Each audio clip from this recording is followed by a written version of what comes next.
अस्सलामुअलैकुम। अब तक की खबरों के साथ मैं हूं अमरीन बलोच।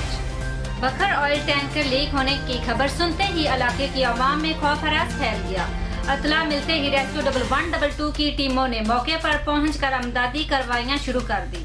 रेस्क्यू और पुलिस एहलकारों ने इलाके को घेरे में लेकर आमदोरफ्त के लिए बंद कर दिया, जबकि ऑयल टैंकर से ऑयल शिफ्टिंग के लिए टीमें तलब की गई। खानेवाल गैरत के नाम पर नौजवान कत्ल। रमजान नामी शख्स ने बीवी को मुबैना आशिक मोहम्मद वसीम को कत्ल कर दिया और बीवी को भी जख्मी कर दिया। वाक़या खानेवाल के नोही इलाके डेंगिया पला में पेश आया। पुलिस ने लाश को पोस्टमार्टम के लिए अस्पताल मुंतकिल कर दिया।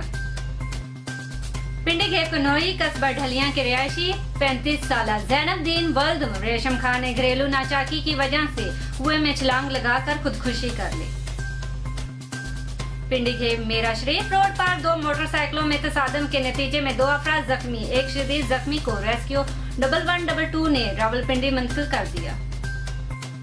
उम्मीदवार बराए सूबा असम्बली हल्का PP4 मलिक अमानत खान रावल ने बाज़ाब्ता तौर पर इलेक्शन कैंपेन का आगाज कर दिया।